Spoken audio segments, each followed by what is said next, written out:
Hello everyone, and welcome to my YNR Official 24 channel. Nick was hallucinating, and the truth finally shattered everything when Sharon made the impossible decision to tie him up and secretly deliver him to a psychiatric hospital, setting off one of the most shocking, heartbreaking, and controversial storylines Genoa City has seen in years. Because for weeks Nick Newman had been spiraling in ways no one wanted to admit, dismissing the whispers as stress, trauma, or exhaustion, while the reality was far darker and far more dangerous, as Nick became increasingly convinced he was being watched, followed, and manipulated by an unseen enemy, claiming he heard voices warning him about betrayals that hadn't happened yet and seeing flashes of events that never occurred, including vivid hallucinations of Victor accusing him of treason, Adam threatening his life, and Phyllis confessing to crimes she hadn't committed, and at first Sharon tried to reason with him gently, believing his anxiety stemmed from unresolved grief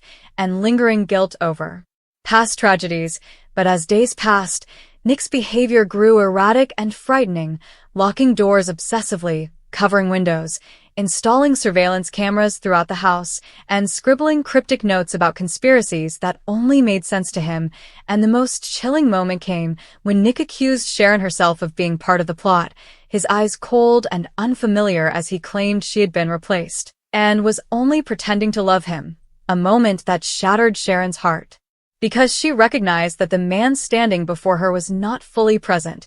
not fully in control, and not safe, neither to himself nor to anyone else. Yet despite her fear, Sharon refused to abandon him, choosing instead to stay close, quietly documenting his symptoms and secretly reaching out to a specialist, only to be told the horrifying truth that Nick was experiencing acute psychosis, likely triggered by prolonged stress, untreated trauma, and possibly a reaction to medication he had stopped taking months earlier. But Nick adamantly refused help, violently rejecting any suggestion of therapy or hospitalization, insisting that doctors were agents sent to silence him. And when Sharon suggested a simple evaluation, Nick exploded in rage, overturning furniture and accusing her of plotting to lock him away forever, a terrifying outburst that ended with him collapsing on the floor, sobbing and apologizing moments later, leaving Sharon torn between compassion and terror, knowing she was running out of time,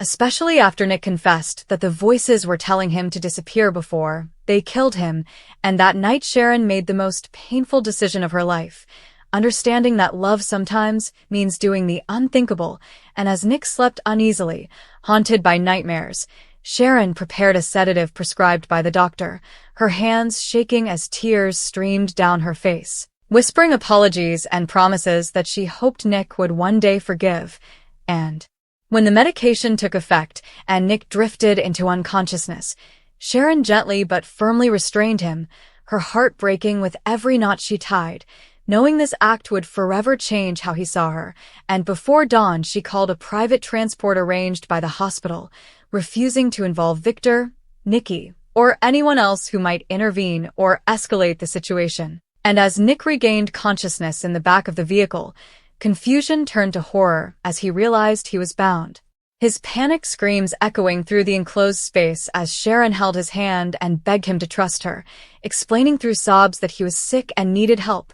only for Nick to accuse her of betrayal, screaming that she was destroying him and proving the voices right. And by the time they arrived at the psychiatric facility, Nick was hysterical, fighting against the orderlies as they tried to calm him, his rage fueled by terror and delusion, while Sharon watched helplessly, racked with guilt and fear that she had just committed an unforgivable act. And when the doors closed behind him, the weight of her decision finally crushed her as she collapsed in the hallway, sobbing uncontrollably, unaware that Victor Newman was already being alerted after hospital staff flagged Nick's name as a high-risk patient, setting the stage for an explosive confrontation. Because Victor would see Sharon's actions as a direct attack on the Newman legacy, while Nikki would be torn between gratitude and fury. Adam would question whether Sharon had ulterior motives, and Phyllis would seize the chaos as an opportunity to undermine Sharon's credibility,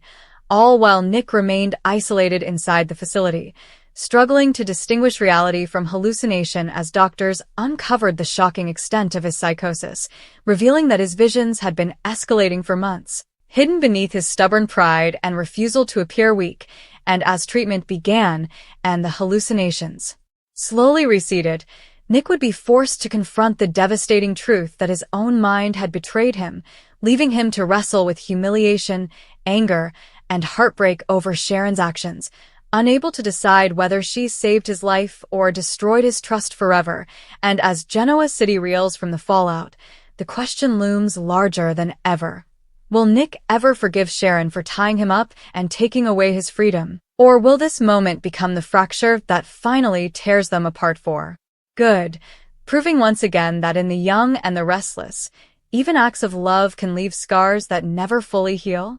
Victor Newman received the call that his son had been involuntarily committed. The earth might as well have split beneath Newman Enterprises, as Victor stormed into the hospital demanding answers, his fury echoing through sterile corridors while doctors calmly explained that Nick had arrived in a state of acute psychosis, restrained for his own safety, and sedated after violent resistance. Words that only enraged Victor further, because to him this wasn't medical necessity, it was betrayal, manipulation, and weakness. And when Sharon arrived hours later, eyes red from crying and shoulders slumped with exhaustion, she was met not with understanding but with Victor's explosive accusations, branding her reckless, unstable, and unfit to make decisions for a Newman, while Nicky stood frozen between them, torn apart by the sight of Sharon's guilt and the chilling reality that her son had been suffering in silence for months, a truth Nicky blamed herself for missing as she replayed every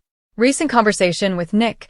Every moment, she brushed off his paranoia as stress, and inside the ward Nick awoke disoriented, the fluorescent lights blinding, the echoes of distant voices triggering waves of panic as he struggled against restraints that were no longer there, only to be told gently but firmly that he was safe, that he was ill, and that his mind had been lying to him, words Nick rejected with fury at first, accusing the doctors of collusion, screaming Sharon's name in a mix of rage and desperation, convinced she had orchestrated an elaborate trap. But even as he railed against them, cracks began to form in his certainty when the hallucinations returned in fragments, Victor shouting orders that dissolved mid-sentence, Adam's face flickering and distorting, shadows whispering warnings that contradicted each other, forcing Nick to confront the horrifying possibility that the enemy he'd been fighting wasn't external at all, but living inside his own head. And meanwhile, Sharon endured a public crucifixion as Phyllis wasted no time spreading her own version of events, framing Sharon as a dangerous manipulator who had always wanted control over Nick, whispering to anyone who would listen that Sharon had gone too far this time, weaponizing mental health to rid herself of Nick's independence. Accusations that stung all the more because Sharon herself wasn't sure where the line between necessity and violation truly lay, and as days passed, Nick's condition became the center of a bitter tug-of-war, with Victor pushing for immediate release and private treatment under Newman's supervision, while doctors insisted Nick was in no state to leave, citing episodes where he argued with voices no one else could hear, pacing the room at night and scribbling frantic notes that made no sense even to him. And when Adam finally visited, expecting to find his brother angry and defiant, he instead found a shaken, hollow-eyed Nick who asked in a trembling voice whether Adam was real this time, or just another trick of his mind, a moment that silenced Adam completely and left him grappling with guilt over years of rivalry and resentment that now seemed petty in the face of Nick's suffering. And slowly, painfully, treatment began to work as medication stabilized Nick's thoughts. Therapy sessions peeled back layers of trauma he'd buried since childhood. From Victor's impossible expectations to the countless betrayals, losses, and moral compromises that had carved invisible wounds into his psyche, and with clarity came crushing shame as Nick remembered accusing Sharon of being replaced, remembered her tears, her fear, and her desperate insistence that she loved him enough to do the worst thing imaginable. And when Nick finally agreed to see Sharon, the meeting was anything but simple, as he sat stiffly across from her, hands clenched, struggling to reconcile the woman who held him as he screamed in terror with the woman who tied his wrists and took away his freedom. And Sharon, barely holding herself together, confessed everything: how scared she'd been, how close she believed he was to vanishing or hurting himself, how every knot she tied felt like she was tearing out her own heart. And Nick listened in silence, tears streaming down his face, not from anger, but from the dawning realization that the voices had lied. That Sharon hadn't been the villain in his story, but the only one brave enough to stop it from ending in tragedy. Yet forgiveness didn't come easily, because even as Nick acknowledged that Sharon may have saved his life, the memory of waking up bound, powerless, and terrified haunted him relentlessly, manifesting in nightmares that jolted him awake, leaving him gasping for breath and questioning whether trust, once shattered that deeply, could ever be fully restored. And outside the hospital walls, the consequences rippled outward as Victor launched a quiet investigation into Sharon's actions, digging for any legal misstep that could justify retaliation, while Nikki pleaded with him to stand down, reminding him that Sharon had done what none of them had the courage to do: admit Nick needed help, an admission that shook the Newman family to its core, forcing each of them to confront their own denial and the toxic legacy of strength at all costs that had taught Nick to hide his pain until it exploded. And as weeks passed and Nick made undeniable progress, the question shifted from whether he could leave the hospital to whether he was ready to face the world he'd accused, distrusted, and pushed away, especially when he learned that Phyllis had been whispering doubts about his stability, planting seeds of fear among business partners and friends alike. A betrayal that reignited Nick's anger, but also tested his resolve to confront conflict without spiraling. And when Nick was finally discharged under strict conditions, his return to Genoa City was anything but triumphant, as he stepped into a town buzzing with judgment, sympathy, suspicion, and gossip, every sideways glance a reminder that his breakdown had become public spectacle. And Sharon, standing beside him despite the cold stares, knew their relationship was entering uncharted territory, no longer defined by romantic nostalgia, but by something far more fragile and complex: a bond forged in crisis,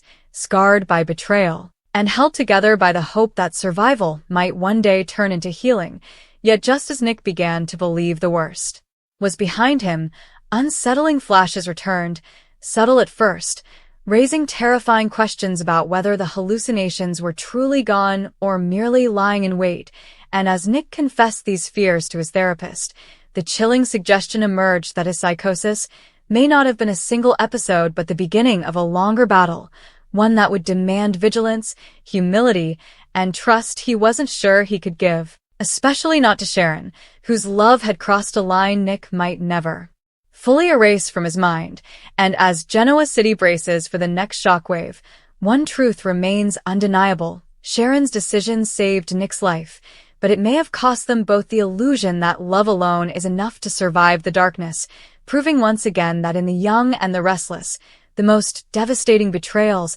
and the deepest acts of devotion can be one and the same, leaving everyone to wonder whether this story ends in redemption, or whether the scars left by that night will ultimately pull Nick back into the shadows he barely escaped. Even after Nick's discharge from the psychiatric hospital, the aftershocks of what had happened that night when Sharon had tied him up and taken him for treatment continued to reverberate through Genoa City like an invisible earthquake, because no one, not Victor, not Nikki, not Adam, not even Phyllis, could contain the emotional fallout. And every interaction with Nick now carried a tension that crackled with unsaid accusations, tentative trust, and the haunting memory of his descent into hallucination and terror. And while Sharon tried to be a source of calm and support,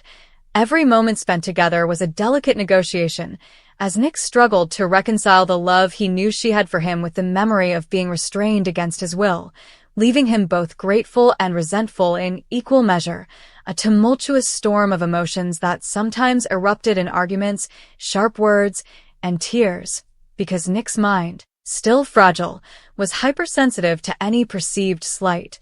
Every minor disagreement magnified into proof that he could not truly trust anyone, and even Victor, despite his overwhelming instinct to protect his son, found himself trapped in a web of conflicting emotions: outrage at Sharon's actions, fear for Nick's well-being, and the bitter realization that perhaps for years he had neglected to notice the signs of his son's fragility, having always prioritized strength, dominance, and control over empathy, while Adam, who had long felt like Nick's rival, was forced to confront his own complicity in their toxic family dynamics, recognizing that his teasing, manipulation, and relentless competition with his brother had only added to the pressure that ultimately broke Nick, and this realization weighed heavily on him as he oscillated between guilt, defensiveness, and the desire to make amends. Yet he found Nick's post-hospital demeanor challenging, as the once confident, commanding man now moved with caution, mistrust, and hesitant to embrace familiar spaces and routines that once brought him comfort, seeing shadows in every corner, hearing whispers where there were none, and grappling with the lingering possibility that the hallucinations might return at any moment,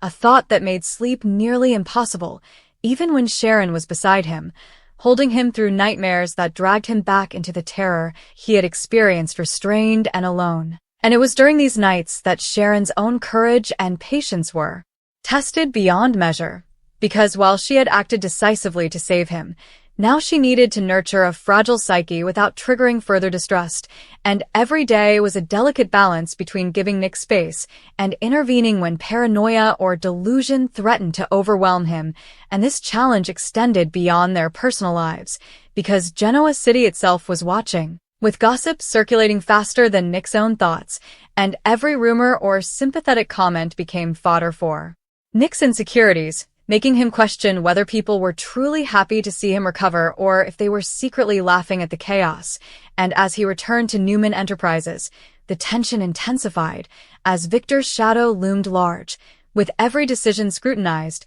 every business interaction a test of Nick's regained stability, and while he sought to reclaim his authority, Nick was painfully aware that one misstep, one emotional outburst, could unravel everything, undoing the hard work of therapy and self-reflection, while Adam continued to hover at the edge of family interactions, offering support cautiously, aware that a single misinterpreted comment could trigger a regression, and Phyllis, ever opportunistic, continued to whisper insinuations that Sharon had acted with selfish motives, fueling Nick's internal conflict. And though he wanted to believe in Sharon's love and sacrifice, the memory of the restraints, of the helplessness, of waking up to a world where he had no control, kept him oscillating between trust and fear, gratitude and resentment, love and rage, and even Nikki, who had always been a pillar of calm in the Newman family, found herself caught between defending Sharon and fearing for Nick's mental state, unsure whether to push for forgiveness or shield her son from further emotional trauma. And all of this tension manifested not just in private conversations, but in public moments, as the media, tabloids, and social circles of Genoa City buzzed with speculation about Nick's hospitalization, framing it as scandal, weakness, or drama, turning his mental health struggles into a spectacle, further eroding his sense of security, making him hyper-aware of perception and reputation, and forcing Sharon to navigate the dual responsibility of helping Nick heal while protecting him from gossip, judgment, and further psychological harm, which often meant engaging in delicate, sometimes confrontational conversations with Victor, Nikki, and even Adam, defending both her actions and her love, all while Nick himself grappled with flashbacks, seeing distorted figures in empty rooms, misinterpreting neutral comments as conspiracies, and wrestling with the idea that perhaps he would never fully be free of the hallucinations, leaving him to struggle with a fear that the stability he had fought to regain was always temporary, a precarious balance between clarity and chaos, and this fear fueled moments of isolation, self-doubt, and withdrawal from social or professional responsibilities, causing temporary friction with co-workers at Newman Enterprises who were unsure how to approach him, while Victor alternated between overbearing oversight and reluctant trust. Nikki oscillated between maternal protection and exasperation, and Adam vacillated between cautious support and the instinct to manipulate for leverage, creating an atmosphere that was as tense as it was unstable, while Sharon remained the constant, guiding light, often putting her own emotional needs aside, sacrificing comfort, peace, and stability in her own life to ensure Nick's recovery, attending therapy sessions, mediating family conflicts, and maintaining a presence that was simultaneously gentle and firm, all in an effort to remind Nick that the world was safe, that he was loved, and that he had survived the most terrifying episodes of his life. And yet, despite these extraordinary efforts, moments of regression were inevitable, as the lingering trauma of being restrained, the humiliation of involuntary hospitalization, and the vivid memories of hallucinations returning at night reminded Nick that